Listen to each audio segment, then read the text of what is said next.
and welcome to Faith, Friends, and Hustle. Today, I have the privilege and honor to talk to one of my friends, Tessa Pagel. Tessa is a health and wellness entrepreneur, mother, and fitness enthusiast. We are chatting with Tessa because I came across her on Facebook. I've known her from Orangetheory, which will dive into that company and business that she runs and owns. And I met her through there on my own health journey and diving into there and following along with what she's done with her companies, becoming a mother and a wife and balancing it all is what intrigues me. So I'm excited to have this conversation today with Tessa. But before we dive in, Tessa, tell us a little bit about yourself and what should we know? Yes. So I am a devoted wife. I have 4 children, super passionate about health and wellness. I'm based in Scottsdale, Arizona, and I originally am from Cleveland, Ohio, where I grew up. I come from a large family. I have 4 siblings. My parents were actually very focused on health and wellness growing up. In fact, my dad was also so competitive. So I feel like that's what kind of fueled my passion for just overall business and sports and athletics, because he would always insist on my sisters and I competing against each other, which I feel like is one of the major things that has carried me through for sure. I really would say I started my health and wellness journey in college. So I ran college track, which really fueled my passion for fitness and physical activity. And once I, towards the tail end of my college career, I actually developed an eating disorder. So I became even more focused on eating and nutrition and all that, which I think is that what really escalated me to really do things the healthy way. I really wanted to focus on how could I manage my nutrition and my health and wellness and physical activity and do it in a way that would impact others. So I got into Orangetheory Fitness. I started that franchise or that business. It is a franchise, and loved it. I loved the community aspect. I loved how it changed people's lives. So that's kind of like the foundation of what brought me into the business side of fitness. And then eventually Orangetheory was very successful, running well. My husband and I wanted to do another franchise. And so that's kind of how we got into Forever Young. So That is so cool. Thank you for sharing that. So 4 siblings. Now, do they all share your passion for and competitiveness? Oh my gosh. I feel like it's like when we get together and do a board game, it's crazy. It's wild. The night to be a part of, right? Yes. No, they're all so competitive. It's something that I'm realizing, like, you can't get rid of it. Like, sometimes I'll try to not be competitive, even with simple things. And it's like, it's just there. It's never going away. Yeah, those around you influence so much and have the power to do so. And it's why it's so great that we have people like you and everywhere, right? That are entrepreneurs and impacting, because that influence is so powerful in what it holds over lives, not only with our kids, but those around us too. And Totally. when they go through there. So you hit college, you're still competitive, you're doing running, and you go through. What triggered the eating disorder for you? How do we go from having like a foundation of competitiveness to now I got this opportunity and challenge? I think it was just more, you become so, I became so preoccupied with my physical ability, what I'm eating, how I can perform better. So it's more of just that obsessive mindset. And I really just wanted to keep continuing to get better and better and better. Now, obviously that is the unhealthy way, but obviously that helped transform my life into really focusing on how can I take this eating disorder and use it to impact others in a positive way. So figuring out what would be the best way to do that in a obviously a healthier, more productive way.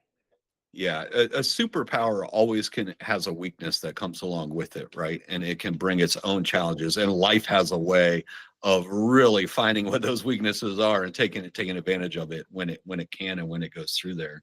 So through the healing process and you're getting on track, what was your first thought? Like, did you drop everything? Did you stay in college? Or were you like, okay, now what do I do now that I know I want to impact people? Like, what was your next step? I kind of went through a couple different career paths. I actually wasn't totally sure what I wanted to do. I originally was like, oh, I love business. I love, business management. I love marketing. But I really wasn't sure what I wanted to do. I did a little bit. I also did nursing for a couple of years. So I was kind of all over the place. And then it was like when I hit my sweet spot when I discovered Orangetheory. It's funny because the first time I was thinking about opening an Orangetheory, I wanted to try. I had never tried the class, but I had heard about it. I researched it. I'm like, this sounds amazing. This is right up my alley because it allows you to bring out that competitive spirit. And I remember the first time I had to drive to Columbus because there wasn't one open in Cleveland yet. And I walked the doors. And as soon as I walked in, I was like, this is for me. Like, this is totally like, I felt, when you just feel at home. So yeah, and then it was like the rest is history. I was like, this is for me. I tried a class and it fed that competitive spirit. I got a great workout. I loved it. And then from there, that's when the Strongsville location came. That is incredible. Yeah. My friends around me are probably tired of hearing me whine about not having one near me because I live in Mansfield. I'm like an hour and a half away. But when I was in that area more often, that's where I met you. And I told that at the beginning, is that where I met you and Kellen went through there. And it's interesting you said at home, because that is exactly how I felt when I went in there too, is the whole vibe, the people, the coaching and the way that it works is life-changing. Yeah. Life-changing. So you decide, I'm going to open an Orangetheory. How did that conversation go? What does that look like on a journey of stepping into like, okay, now I'm going to be a franchise owner? Yeah. Well, I really was, because I guess I was a little bit naive. I just was ready to go full in. We actually met with, there's an area developer locally. My business partner and I had lunch with them, and it was such a booming franchise at that point. And we got to see some of the numbers, and we were ready to go. We were like, this is perfect. We want to move forward. We looked for locations, which was fun because there wasn't any, we had a lot to choose from. And Strongsville, we thought was a really strong market. So we picked Strongsville, and it ended up being great. So it was definitely a total learning experience. But I do have to say, I think it helped. Well, first of all, I had a business partner who was very strong in business. He was a great mentor to me. And so I felt that confidence that I had him supporting me. I also felt that I had a passion for helping people and a passion for fitness. So I just needed to learn more of the business management and entrepreneur side of things. All things are possible when you got the right people around you, right? Surrounded Yes. and learning and growing. So you have this passion, and then you have someone that steps in and is able to mentor you and teach you the business side of it. So what were some of the biggest learning curves for you? Maybe things that surprised you about owning a business? I would say Forever Young has thrown a lot of learning curves at me. When I opened Orangetheory, I didn't have any children. I wasn't married. So I could work whenever I wanted, how many hours I wanted. I didn't have to worry about anyone depending on me. Forever Young, it's been a whole different ballgame. Number one, you're learning a whole different side of business. So there's a medical aspect of things. We moved from Cleveland to Scottsdale. So you're in a brand new market and you don't have a network. So I feel like I literally picked all of the hardest obstacles, and I was like, oh, perfect. Let me do that. Like, no network, brand new city, mom of 4, only another business. But anyways, I feel that those also have shaped me as a person because, as I mentioned, the competitive side of me, I never give up. I never quit. When there's a challenge, my mindset is, okay, what do I need to do? There's in business, I feel like entrepreneurship, I always say it's not for the faint of heart, because there's days where it's hard and you're like, especially in the economy the last few years, everyone's cutting back and not spending as much. So there's a lot of stress and there's a lot of pressure, but I feel at the end of the day, what I'm most proud of is that my kids are actually, they're seeing us struggle. They're seeing us struggle. They're seeing us overcome. They're not going to be, they know that their mom and dad have worked very hard. And at the end of the day, when we're making this business successful year over year and decade over decade, I think that is what is, at the end of the day, that's the most important thing to me. And they always say it's the journey, right? It's not the destination. Sometimes you don't realize that as you're going through it, because you're like, oh my gosh, this is hard. This is, I want to quit. This is not for me. But at the end of the day, I'm confident that I can teach my children, like, never quit, never give up, and always find a solution to a problem, because there is a solution. You just have to keep looking and keep working, or hustle, I always say. Yeah, not just one solution, right? There's always a million. Yes, So there's always a million solutions. You just got to discover them when you come through. totally. Well said. And what a legacy as you go through that, an example to set for your children of when you go through that. So I guess the impact that you're able to make through the business, what's the vision for the future? So I'm tying into, like, you want to impact family and people that maybe had some of the same challenges, you similar challenges. How do you use your business and impact those around you? Yeah, I think I've always been really focused on also anti-aging, retaining my physical fitness, my physique. I want to look youthful. I don't want my performance to digress as I age.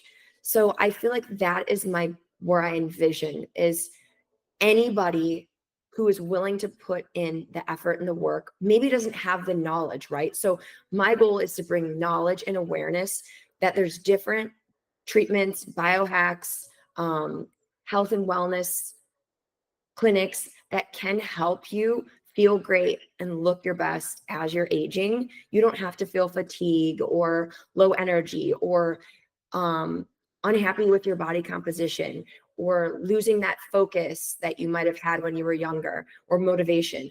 I want to let women and men know that it's still possible. You can have 4 kids, you can be 42, running 2 businesses, getting up at 4:15 in the morning to work out and feeling great at the end of the day, because I feel like that is what my goal is. And I see so many women and men, even in our business now, where they come in and they're like, I don't feel right. Like I'm exhausted all the time. And they're looking for that edge, right? They're really looking for that one thing, or that, like, that, you know, series of treatments that are going to get them where they need to be. And what I love about Forever Young is it's a holistic approach, right? We look at your lifestyle, we look at your nutrition, we look at your sleep, we look at your exercise habits, and then we combine that with the medical aspect of things so that you can achieve full balance overall health. It's not just, oh, we give you a prescription and then you're fixed, right? Because it's not that simple. There's a whole aspect of things that need to be addressed when you're targeting something like performance and aging and energy levels and health and wellness overall. Yeah. And so how do you balance all of those hats? Because I can feel the eye rolls, right? Sometimes they're like, oh man, 4:15, like getting up and things like that. Yeah. You had mentioned it was a learning curve. So and there's no doubt, right? There is certain challenges and perceptions that come with a woman entrepreneur and all of the topics that go along with that. So how do you do it? Because you're such a great example of someone who's persevered, successful, right? Has a great relationship, great family, but running 2 businesses. That's a great question. Honestly, I feel like number one, Kellen and I, we do prioritize our marriage, right? We're very involved in our church. So we do things in our church. And even recently, we just did, and I actually didn't want to do it because I'm like, our schedule's too busy. Like I'll have to leave the kids in the evening, and I work a lot during the day, and I want to spend my evenings with my children. So, but he's like, I'm signing us up. We're doing it. And we did this like marriage class at our church, and it was so fun. So we really just, our free time is everything. There's like a schedule, right? I get up at 4:15 so that I can be back in time to get the breakfast ready for the kids, get them ready for school, get myself ready.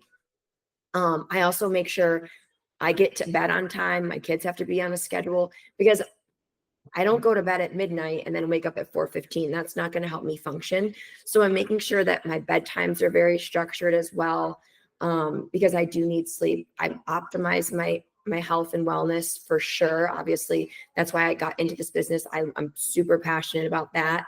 I spend time with my kids every chance I get, because they're a huge, obviously, my kids are a huge priority in my life, and I don't want to miss, their childhood. So that's really important to me.